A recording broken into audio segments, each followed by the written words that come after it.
Welcome to Pax Nova. I'm Saskia, Community Manager at Iceberg Interactive, and today I want to give you some tips and tricks for a strong starting position, as well as some basic information that I wish I'd known before playing my first game.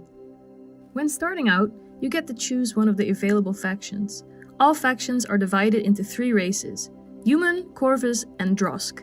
Whatever race you choose, other races will automatically have a trust penalty of -4 because of xenophobia.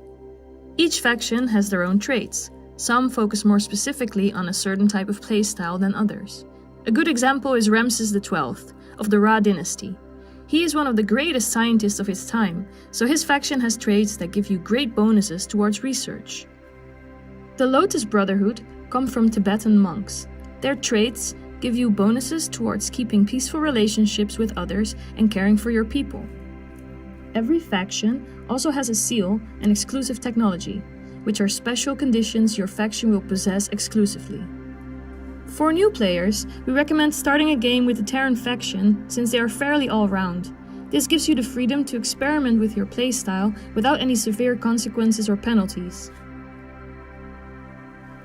Pax Nova has a main quest and side quest system. They can give you direction if you're not sure what to do and grant you nice bonuses upon completion. The first quest is to settle your first city in Eos.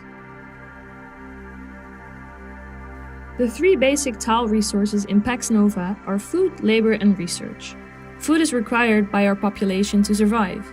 Labor indicates how efficient our workforce is in the city and how fast the city will build new units, projects, and districts. Research indicates how quickly and efficiently the city pursues scientific investigation. Look for a location close to tiles with high yields so you can get the most out of your starting position. If you really want to ace it, make sure to include some rivers, mountains, and sea tiles. These will give you bigger bonuses, and I'll tell you more about that later. There are also strategic resources scattered on the map.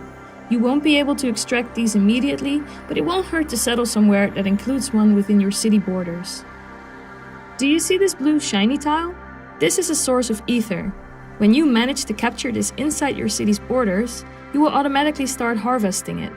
Ether is a special force that can be used for several things, upgrading a special energy weapon for instance. Ether is also harvested by killing creatures or another faction's units. Another thing to keep in mind when settling is making sure that you have enough room for your city to expand its border and that you're not too close to other factions. This can jeopardize growth and create diplomatic tension. Moving to a new planet is already stressful enough, and we all want some room to breathe. When you've built your first city, take a closer look at what's inside your borders. Each hex has a certain food, labor, and research potential, which can be used by building districts. For a district to have effect, it needs a citizen assigned to it to do the work. When a district has been built, it can be improved further to get more out of it. Some of these improvements require the district type to be placed either on or near a certain type of terrain or adjacent to a specific district. Here's some examples. The research district unlocks an improvement when next to the sea. The labor district benefits from being next to a mountain, and the farm district benefits from being adjacent to a river. Think ahead when settling your first city to achieve the most profitable placement.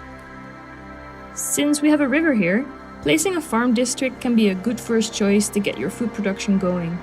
Food is needed to keep your people happy, fed, and able to produce new citizens.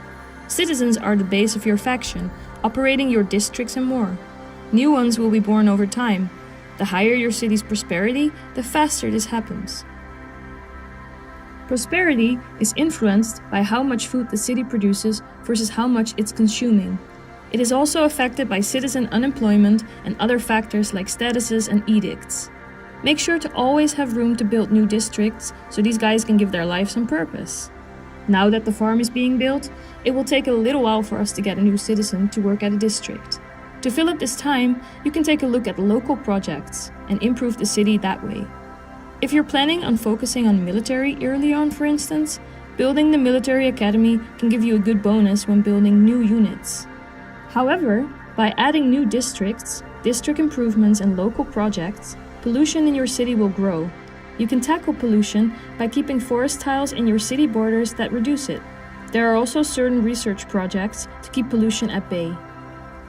Your cities level up over time. once they reach a certain amount of harmony. When this happens, your borders expand, giving you more space to build. To force the city to expand to certain hexes, residential districts can be built.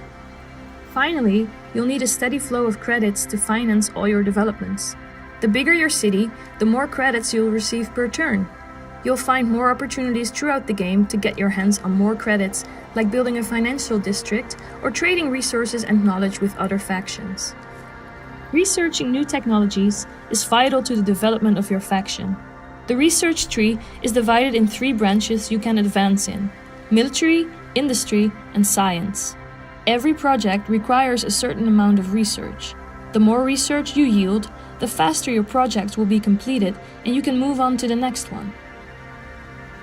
With every project, you'll save up knowledge points, making it possible for you to advance into the next era to unlock its respective technologies.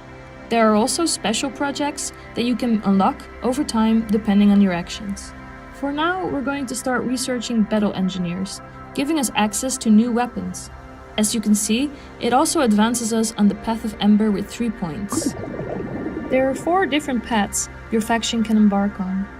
Gaia, focusing on balance and harmony between the planet and its living beings. Bliss, focusing on peace, happiness, respect, and individuality. Ember, focusing on courage, fortitude, and domination. And Enlightenment, focusing on knowledge, study of the spirit, and exploration of the unknown. Taking certain actions throughout the game will make you score points in their categories, unlocking milestones that each provide unique effects and bonuses. Pro tip: plan out the future of your people by researching efficiently and adjusting to the situations at hand. Your city comes with a scout, a unit that is perfect to unveil the fog of war and explore your new home. If you put it on auto explore, it will automatically discover the map for you, but you can also manually set its course. However, we are not alone. Dangerous creatures roam the land, ready to spill your blood. They spawn out of nests that are scattered across the planet and will not stop pestering you until you get rid of their source. You can also stumble upon ruins that you can investigate. The outcome of this can both be negative or positive, so it's up to you to take the gamble. Your scout can even run into other factions, making it possible for you to interact with them and shape your relationship. This can be positive to forge new alliances, unless they decide you are an unwanted neighbor, so tread carefully. When you encounter new factions throughout the game, you can choose to fight them, fight with them, or simply attempt to use them as a pawn to your grand scheme of galactic domination. When first encountering another faction, you'll be able to interact with them if they are the same race as you. If this is not the case, a new research option will unlock to study their language in order to interact, unless hand gestures are your thing. Relations between your faction and the others can be seen through 3 lenses: affinity, trust, and respect. Each one affecting the chances of them accepting certain types of deals. You can improve these by spending influence to take certain actions. Influence gradually grows over time. You can improve the growth rate with various improvements throughout the game. To be able to build military units, you will need a military district.